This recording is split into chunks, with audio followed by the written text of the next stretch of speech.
force un petit peu, c'est donc sur le cloud public. Puisque c'est là qu'on va retrouver le plus grand nombre de risques, notamment concernant l'authentification des utilisateurs.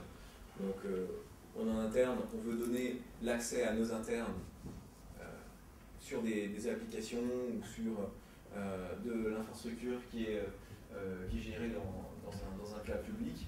Donc voilà, une application qui est délivrée en tant que service. Comment est-ce qu'on va faire l'authentification de ces utilisateurs? Ça, c'est une première problématique sur laquelle on va avoir des problématiques d'intégration. Enfin, on va y revenir dans quelques instants, mais c'est un premier niveau de questions à traiter. L'autre problématique, c'est la maîtrise des moyens de contrôle d'accès aux environnements. On sait qui est qui, donc quelles sont les personnes qui vont accéder à l'environnement, mais quel niveau d'accès, quel degré d'accès et quelle finesse d'accès on va allouer à ces utilisateurs. Donc là également, c'est un problème critique. Troisième problème, la maîtrise de la protection des données. C'est bien de gérer un accès à un service, à des données, mais quand l'utilisateur a accès à ces données, comme le disait Louis tout à l'heure avec un navigateur à Internet, en somme, il a accès à tout, il peut le télécharger, il peut faire des extraits. Enfin, si on prend Salesforce, à la limite, on peut faire un extrait de Salesforce avec de la donnée quand même critique par rapport aux ventes de l'entreprise ou aux clients de l'entreprise. Que devient cette donnée une fois qu'elle est sur le poste de travail? Donc là, la problématique, elle est de faire de la protection de la fuite de données sur des données qui n'est plus nécessairement maîtrisée lorsqu'en l'occurrence on se déplace, qu'on sort de l'entreprise, qu'on s'authentifie bien sur des applications qui sont dans le cloud, mais qu'on n'est plus dans l'entreprise, qu'on est sur un réseau mobile ou même un téléphone, par exemple.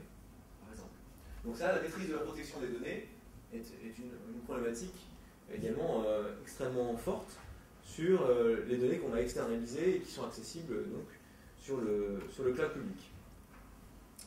Je reviens sur la problématique des utilisateurs, comme je disais tout à l'heure, donc ce qu'on appelle le PUM, le Privilege User Management, donc la gestion des utilisateurs à fort privilège. Là,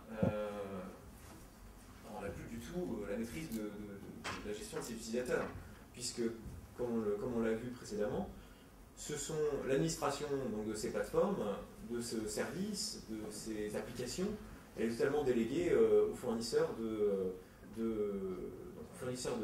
cloud computing. Donc là, la problématique, ça va être, on le verra tout à l'heure, d'avoir certains niveaux d'exigence vis-à-vis de ce que peuvent faire les administrateurs et les utilisateurs de manière générale à fort privilège sur les environnements et sur les données, sur les applications, notamment en matière d'administration et en matière d'exploitation,